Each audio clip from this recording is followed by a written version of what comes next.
الحمد لله رب العالمين، والصلاة والسلام على سيد الأنبياء والمرسلين وعلى آله وأصحابه أجمعين। বন্ধুরাই আমার, ভাইরাই আমার, পৃথিবীর বুকে যে সমস্ত আউলিয়া দরবে যারা ইসলামের প্রচার প্রসার কাজ করেছেন, তাদের মধ্যে হযরত খাজা কুতুবউদ্দিন বখতিয়ার কাকি রহমাতুল্লাহ আলাইহি ছিলেন অন্যতম। আজ আমরা জানব হযরত খাজা কুতুবউদ্দিন বখতিয়ার কাকি রহমাতুল্লাহ আলাইহির জীবনী ও কারামাত সম্পর্কে। তিনি গরিবে নওয়াজ খাজা মঈনুদ্দিন চিশতি রহমাতুল্লাহ আলাইহির প্রধান খলিফা এবং বাবা শেখ ফরিদউদ্দিন গঞ্জস্কর রহমাতুল্লাহ আলাইহির পীর। তার দরগা দিল্লিতে মেহেরলি নামক আস্তানায় তার আসল নাম বখতিয়ার, আর উপাধি হলো কুতুবউদ্দিন কাকি, ও তার পরবর্তী একটি উপাধি অপরিচিতি কাক, মানে রুটি বা পরাটা।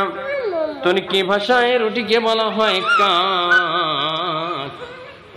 একদিন হযরত আমির খসরু রহমাতুল্লাহ আলাইহি তার পীর হযরত নিজামউদ্দিন আউলিয়া রহমাতুল্লাহ আলাইহিকে এই উপাধির রহস্য সম্পর্কে জিজ্ঞেস করলে উত্তরে পীর সাহেব তাকে বললেন যে হযরত কুতুবুল আকতাব বখতিয়ার রহমাতুল্লাহ আলাইহি একদিন প্রচন্ড সত্য প্রবাহের মধ্যে বন্ধু বান্ধবদের সাথে একটি পানির হাউজের পাশে বসেছিলেন। এমন সময় বন্ধুদের কেউ আরজ করলেন যে আহা, যদি এমন প্রচন্ড ঠান্ডার সময় গরম রুটি খাওয়া যেত।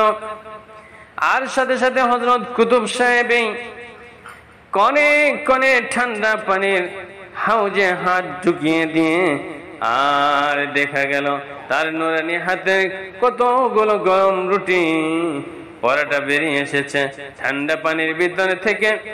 এক কারামত প্রকাশের পর বন্ধু আউলিয়া কিরাম তার নামে কাকি শব্দটি জুড়ে দিয়ে দিতে থাকেন। সুবহানাল্লাহ।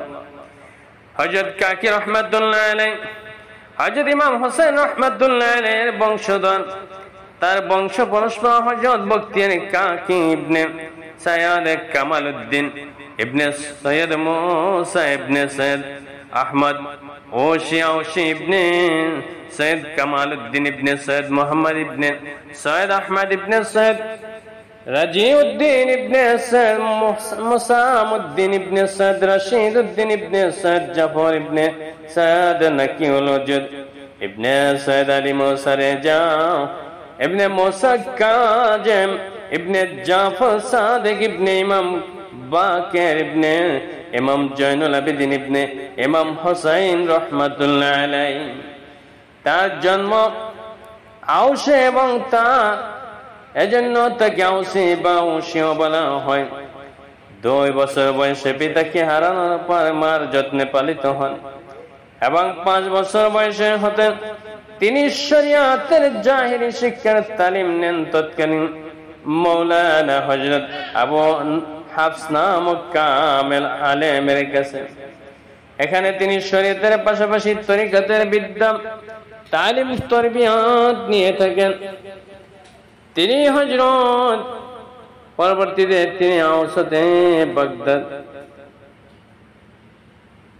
এবং আসেন এবং আবুল্লাহ সমরকন্দি নামক মসজিদে অবস্থান করতে থাকেন।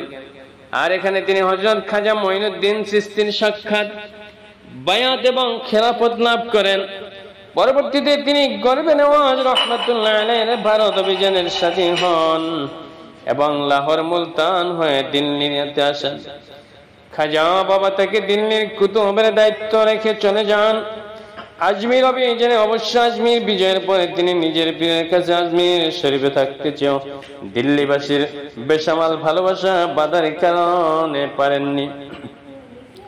দিল্লির মানুষরা তাকে দিল্লি ছেড়ে যেতে দেখে কান্নায় রোল তুলছিল তার। পদাঙ্ক অনুসরণ করে হাজার হাজার মানুষের সাথে সাথে আসতে থাকে। তারা তার পারাকার সাপ থেকে মাটি নিয়ে চোখে মুখে বুকে মাখতে থাকে। সাথে সাথে পীর খাজা বাবা তার প্রতিদিন নিবাসীদের এমন বিরল ভালোবাসা দেখে অভিভূত হন এবং বলেন, বাবা বখতিয়ার, তুমি এখানে থাকো, তুমি শহর ছেড়ে গেলে দিন নিবাসীর দিল জলে পুরে কাবাব হয়ে যাবে। তাই শেষ পর্যন্ত তাকে দিল্লিতে থেকে যেতে হয়েছিল।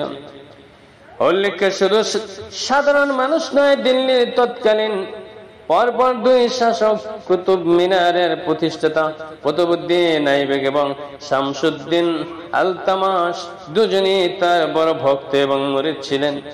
বিশেষত শামসুদ্দিন আলতামাশ সম্পর্কে জানা যায় যে তিনি হুজুরের খেলাফত পেয়েছিলেন, ছিলেন ফারুক আজম ওমর রাদিয়াল্লাহু আনহুর মতো প্রজাহিত ন্যায়পরায়ণ শাসক। রাতে রাতে বেরিয়ে যেতেন প্রজাদের দুঃখ কষ্ট দেখার জন্য, অনাটনের খবর নিতেন। এরপর অন্তরে আল্লাহর ভয় এত প্রকট আকার ধারণ করেছিল যে এক রাতে তিনি তার পীর খাজা কুতুবের পায়ে এমন ভাবে জড়িয়ে ধরলেন যে কোনো মতে ছাড়তেন না, কিন্তু কিছু বলছেন না, শুধু কাঁদছেন আর কাঁদছেন। হযরত তাকে বললেন, কতক্ষণ এভাবে আমাকে কষ্ট দেবে হে আলতামাশ, কিছু বলার থাকলে বলো। তখন বাচ্চা বললেন, হুজুর, আমার ভয় হচ্ছে আসলে হিসাব নিকাশ জবাবদিহির কথা ভেবে রাজ্য শাসনের সেই বিচারের সময় আমি যেন আপনার সাহারা পাই, আমাকে সেই আশ্বাস দিন। হ্যাঁ, সে আশ্বাস পাবার পরে তিনি পাঁচারেন বলে সংবক্তিয়ার কাকিদার মালফুজে উল্লেখ করেন, আমরা ভারতের এই মুসলমান শাসকের উত্তরসূরি নয় কি? শুধু তাই নয়, তিনি কত বড় আবেদ ছিলেন সে খবরটা প্রকাশ পেয়ে যে খাজা কুতুবউদ্দিন বখতিয়ারের জানাজার নামাজে তার এই পীর ইন্তেকালে আগে ওসিয়াত করলেন যে তার জানাজার ইমামতি করবেন এমন একজন পরেজগার ব্যক্তি, যিনি জীবনে আসরের সুন্নত ছাড়েনি, তাকবীর ওয়ালা ছাড়েনি, হারাম কাজ করেনি। 633 হিজরির 14 রবিউল আউয়াল হযরত বখতিয়ার কাকি রাহমাতুল্লাহ আলাইহি ওফাত বরণ করেন। জানাজার নামাজের জনসমুদ্র খাজা আবু সাইদ রাহমাতুল্লাহ আলাইহি ওসিয়াতের কথা ঘোষণা করার পর হঠাৎ চারদিকে স্তব্ধ হয়ে যায়। উপস্থিত এত আলেম আউলিয়া কেউ ইমাম হতে সামনে আসবার সাহস করে না।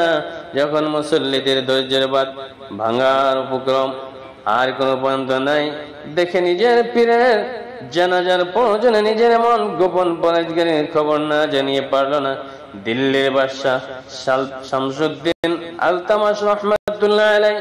তিনি এগিয়ে এলেন, ইমামতিতে কেঁদে কেঁদে স্বীকার করলেন, আজ হুজুরের জানাজার খাতিরে গুনাহগারের গোপন বন্দিগির বিষয়টি জাহের হয়ে গেল। দিল্লির কুতুবে আকতাবের জানাজার ইমাম হলেন সমসাময়িক দিল্লির জাগতিক শাসক আধ্যাত্মিক কুতুব আলতামাশ রাহমাতুল্লাহ আলাইহি।